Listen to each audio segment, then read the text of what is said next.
The topic we're about to discuss now is local development fund. Let's see what it is.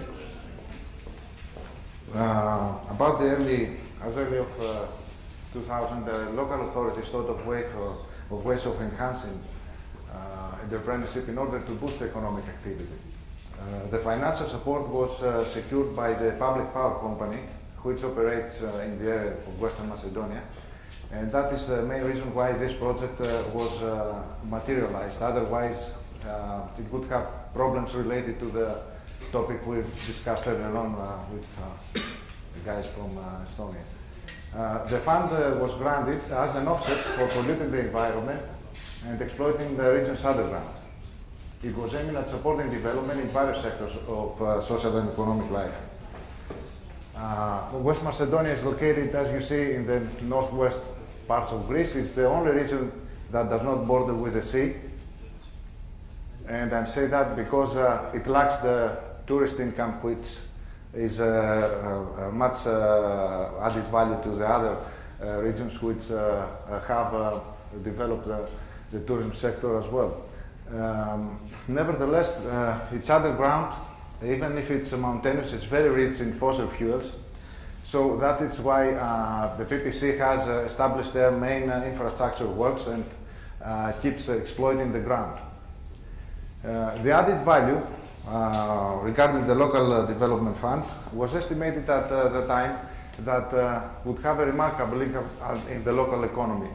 And let's see why, because some figures, I won't be tiring with this, but some are key issues, such as the highest rate of unemployment. You see, it is well exceeding 30%. It is among the highest in Europe. So the region, the gross domestic product as well, is constantly below EU's average, and that is about 80% for the updated official statistics during 2010. And the other severe reason for implementing this project is that the local economy is traditionally dependent fully on the strategic activity of the public power company. That means that a large portion of the population works for the PPC, and this results in a single-dimensional economy. So the need for diversification was eager. Let's see now how it was planned. The former prefecture of Kozani, which is the capital of the West Macedonia region, and the Regional Development Agency of Western Macedonia, which is abbreviated as ANCO, which I work for, in cooperation with other stakeholders from the region, planned the operational program in order to decide on the priorities of the use of that local development fund that was under structure. Well, they finally decided to fund local SMEs and individuals for creating, modernizing or expanding and modernizing enterprises new in the private sector of the economy. Eligible SMEs were those operating in retail, in manufacturing, micro manufacturing, tourism and services sector. So how did this plan work? The procedure after the initial setup was as follows. There was a call for tenders. It was a classic procedure. There was a proposal submission by the SMEs, the applications from individual entrepreneurs as well. And after that stage, the next one was the evaluation of proposal by using concrete criteria of evaluation that were known prior to the potential investors. Then after that stage, there came, the next one was the selection of the final beneficiaries. And then afterwards, the implementation section, which had to do with financing and monitoring of the investments that were eligible for funding. The program in overall funded 50% of the total investments, and the other one had to be financed either by own sources, either in cooperation with the bank. There were no repayment requirements, such as refunding, because the instrument was similar to grants.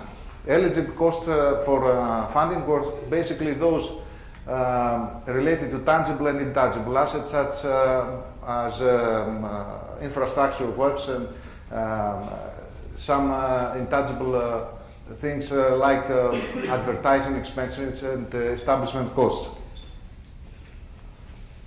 Why was ANCO selected? ANCO, the Regional Development Agency, was selected because it has a scientific personnel operating for over decades in the market and in the specific area in particular, and it was chosen from the local authorities as the intermediary body and responsible for the implementation. What practically worked is that there were 5 to 6 people from its staff operating on a full-time basis in order to monitor the progress of the investments that were being running. This was made for a period of 6 to 7 years, which is how long the local development fund lasted. The post margins for the investments range from a minimum of 50,000 euros to a maximum of 300,000. Well, it's not that huge amount of money, yet it's not that small that Martin mentioned earlier on.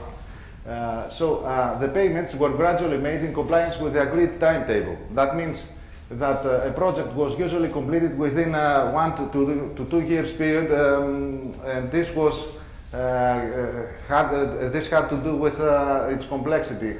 For instance, a retail shop would normally get its funding within with one installment, for instance, whereas another factory would need 3 to 4 installments and more extensive use of time. Let's get to the point now. But the results. Some key figures. There were 112 applies for funding that were finally eligible out of 171, as we can see. The total contribution from the fund, which was funded, say again, from the public power company, was 7.1 million euros. And the respective contribution from the SMEs rose up to 6.5 million euros. They were, out of this procedure, created 70 new enterprises that were established and founded. And the most important thing, because that's where we started from, is the creation of the 122 new jobs.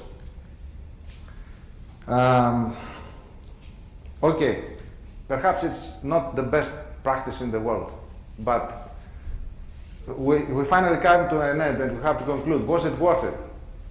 The results, as you see, were arguable, and they still are. The main point of argue is the added value of the investment funds and whether this exceeded the forecast. Leaving aside the political aspect of the of this solution, the technical point of view leads us to discover whether was it worth it from the added value point of view. Well, opinions are controversial. Supporters claim that the RDA finally financed concrete assets, especially in manufacturing sector, and therefore the added value overlapped the initial funds that were invested. On the other hand, the opponents suggest that the opportunity cost exceeded the results, which results were either way, rather to say, unsure and misty, all the way around. So the truth, after all, is that there was not a financial boom in the West Macedonia region. Nevertheless, new enterprises and new jobs were created thanks to it. So that is what's to be left out of the whole procedure. The new jobs. There was no monitoring after the implementation of the program, and that is a weak point to be considered. But the statistics showed that new jobs were created and new people were employed. And I have to say that any remarks on this would be very highly appreciated. But I think it is the structure of it is simple, it's plain, and that's why it is effective. It works. It can be implemented easily, I think, to your regions as well.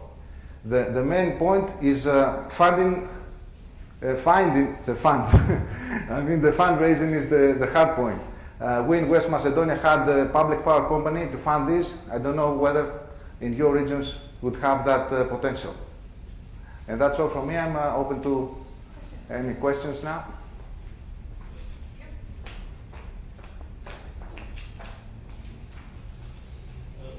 Yeah, I have a question about the sectors.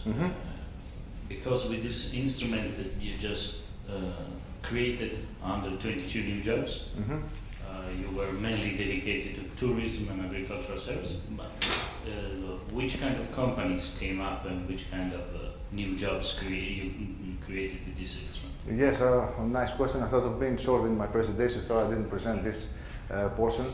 There were basically new factories and small enterprises like craft factory, like craftsmanship, for instance, church ornaments, something like that. Micro enterprises with individuals who wanted to start up their new job. But there were also some well-established companies and factories in the area that were looking for modernizing their equipment. So they thought of changing their assets because the depreciation had already been done during past years.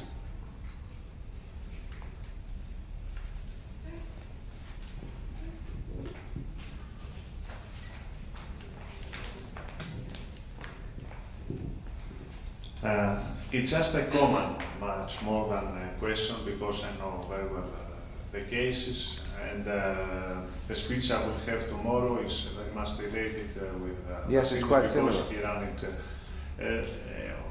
There was in Greece, let's begin with that. In Greece, we had a lot of state or grants to companies to invest. And there was a question if that was a good point for the Greek development, the development of the Greek economy. Some people say that because SMEs found easily money, they had investments that they hadn't to do it. So it was money that spoiled like this. The point is the following, that if we don't have investments by the SMEs, let's say in another way, if SMEs didn't get money from the public, would they invest? And if SMEs wouldn't invest, and they invested because they found those grants, what would happen to the local development? Because it's one thing to say that we spoil money, and the other thing is that to have a good thinking about the program, how the application has to be, and we also have to have a follow-up of what happened to this program. This is quite important for everyone to see if the program succeeded, and if it is not succeeded, which were the causes of that. So the follow-up is very important. I totally agree that it was a good thing that there were a lot of grants to give to SMEs. It's another point that we have to think about it, everyone, if the money was well given or not. And if there were better alternatives. How to make those programs more sufficient. And I think this is a good point that we have DIFASS here, just to see which are the good cases, the best practices that we can use.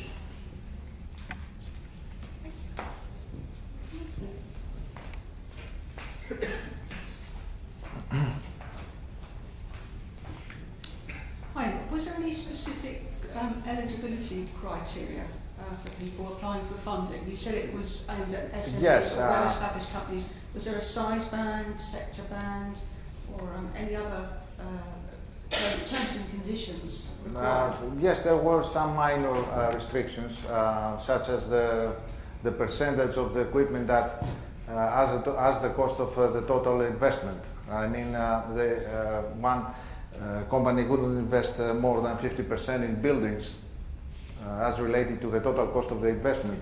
Or another criteria would be that the equipment had to be new and unused. No used equipment was accepted, was not eligible for funding. Other than this, it had to do basically with what I said, Julia, about that percentages.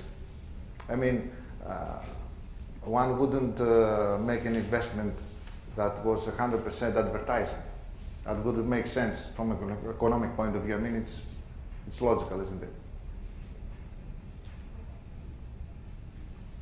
Any more? Okay, thank you very much.